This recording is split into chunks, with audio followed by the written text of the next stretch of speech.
Visakhapatnam west నియోజకవర్గానికి వలసొచ్చి విశాఖ డైరీలో కుటుంబ సభ్యులతో సహా తిష్టవేశారు.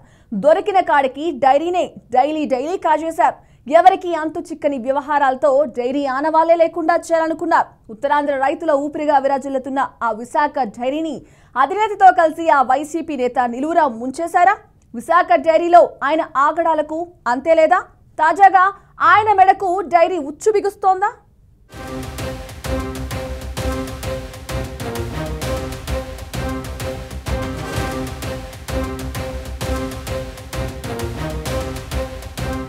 యలమంచిల నుంచి విశాఖకు వలస వచ్చి విశాఖ డైరీలో తిష్ట వేసింది ఆడారి కుటుంబం. ఆడారి కుటుంబంలో ఆద్యుడు ఆడారి తులసిరావు. అంచెలంచెలుగా ఎదుగుతూ దశాబ్దాలుగా విశాఖ డైరీని ఏలింది ఆ కుటుంబం. ఆయన మరణానంతరం ఆయన తనయుడు విశాఖ డైరీని ఏలారు. అధికారాన్ని అడ్డం పెట్టుకుని చివరికి విశాఖ డైరీ ఆనవాళ్లు లేకుండా చేయాలని కంకణం కట్టుకున్నారు. దాంతో పాడి రైతులకు చెందిన విశాఖ డైరీ నుంచి వేల కోట్ల రూపాయలు ముంచేశారనే ఆరోపణలు వెల్లువెత్తుతున్నాయి.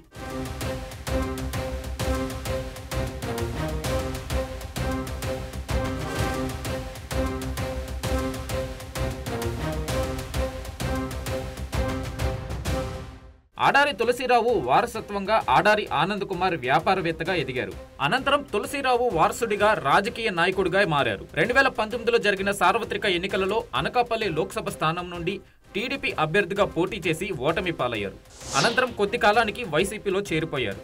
దాంతో ఆయనను వైసీపీ అధినేత జగన్మోహన్ రెడ్డి విశాఖ వెస్ట్ నియోజకవర్గానికి ఆ పార్టీ సమన్వయకర్తగా నియమించింది. అయితే అప్పటి వరకు విశాఖ డైరీ చైర్మన్ గా ఉన్న తన తండ్రి తులసిరావు చనిపోవడంతో జగన్ రెడ్డి ఆడారి ఆనంద్ కుమార్ కు విశాఖ డైరీ చైర్మన్ గా బాధ్యతలు అప్పగించారు. ఇదిలా ఉండగానే జగన్మోహన్ రెడ్డి ఆడారి ఆనంద్ కు త్రిబుల్ ప్రమోషన్ ఇచ్చారు. అప్పటికే విశాఖ వెస్ట్ సమన్వయకర్తగా ఉన్న ఆడారికి డైరీ చైర్మన్ గా బాధ్యతలు అప్పగించిన 40 రోజులకే మరో పదవి అప్పగించారు జగన్ రెడ్డి. సూక్ష్మ చిన్న మధ్యతరహా పరిశ్రమల అభివృద్ధి సంస్థ ఏపీ ఎంఎస్ఎండిసి కార్పొరేషన్ చైర్మన్ గా ఆడారి ఆనంద్ కుమార్ ను నియమించారు.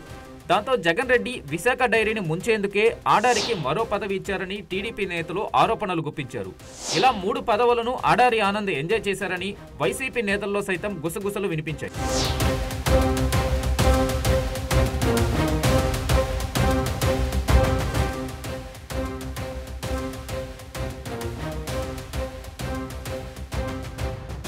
జగన్మోహన్ రెడ్డి ఆడారికి 3 పదవులను ఎందుకిచ్చారు?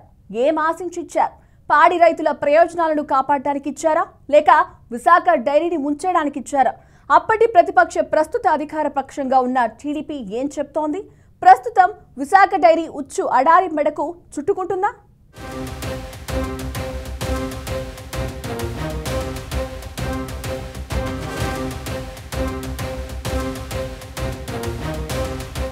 ఏపీ ఎంఎస్ఎండిసి చైర్మన్ గా విశాఖ డైరీ చైర్మన్ గా వైఎస్ఆర్ కాంగ్రెస్ పార్టీ విశాఖపట్నం పశ్చిమ నియోజకవర్గ సమన్వయకర్తగా ఆడారికి బాధ్యతలు అప్పగించడంలో జగన్ రెడ్డి మాస్టర్ ప్లాన్ ఉందని టీడీపీ నేతలు పెద్ద ఎత్తున విమర్శలు గుప్పించారు. రాష్ట్రంలోని 13 జిల్లాల్లో 2 లక్షల పాడి రైతుల పొట్టగొట్టి జగన్ రెడ్డికి విశాఖ డైరీ ముడుపులు అందించేందుకే ఆడారిని నియమించారని ఆరోపించారు. ఆడారి ఆనంద్ కుమార్ కుటుంబానికి విశాఖ డైరీ కామధేనువుగా మారిందని, అందినంత దోచుకొని నష్టాల బాట పట్టించారని పెద్ద ఎత్తున విమర్శించారు. నమ్ముకున్న 3 లక్షల మంది రైతులను నట్టేట ముంచి ప్రశ్నించకుండా డైరెక్టర్లకు తాను చేసిన పాపంలో వంతు కలిపి ఎన్నికల సమయంలో వైసీపీకి 200 కోట్ల రూపాయలు మళ్లించారని టీడీపీ జనసేన నేతలు తీవ్ర వ్యాఖ్యలు చేశారు.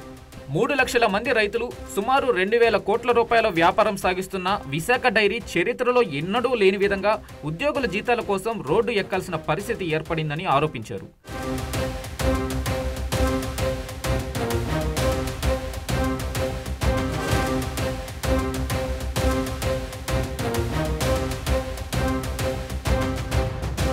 ఇక 100 కోట్ల రూపాయల వ్యయంతో నిర్మించిన కృషి ఐకాన్ ఆసుపత్రిని ఆడారి బంధువుకు నిబంధనలకు విరుద్ధంగా కట్టబెట్టారని ఆరోపించారు. దానిని కిమ్స్ యాజమాన్యానికి లీజుకిచ్చి విశాఖ డైరీ కిమ్స్ నుంచి ప్రతి నెల కోట్లలో లబ్ధి పొందుతున్నారని ఆరోపించారు.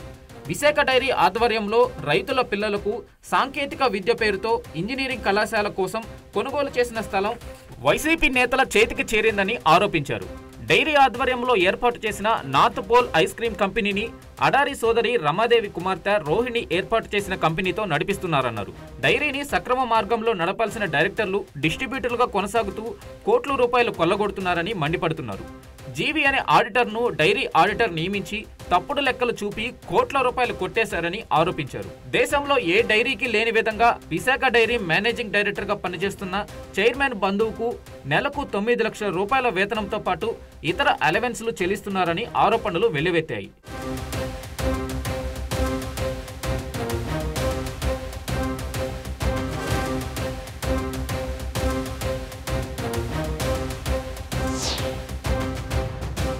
ఇలా అడారి ఆనంద్ లీలలు అన్నీ ఇన్ని కావయ్యా, ఎందెందు వెతికినా అందందు దొరుకునయ్యా అన్నట్టు జగన్ రెడ్డి ఆడారి కలిసి విశాఖ డైరీ రైతులను నట్టేట ముంచేశారని అప్పటి ప్రతిపక్షం, ప్రస్తుత అధికార పక్షాలైన టీడీపీ, జనసేనలు తీవ్ర విమర్శలు గుప్పిస్తున్నారు. ఈ నేపథ్యంలో ఇటీవలే ఏపీ శాసనసభ సమావేశాల్లోనూ విశాఖ డైరీలో చోటు చేసుకున్న కుంభకోణాలపై సుదీర్ఘ చర్చ జరిగింది. ఈ కుంభకోణాలపై విచారణ జరిపేందుకు సభా సంఘాన్ని కూడా ఏర్పాటు చేస్తున్నట్టు ప్రభుత్వం ప్రకటించింది.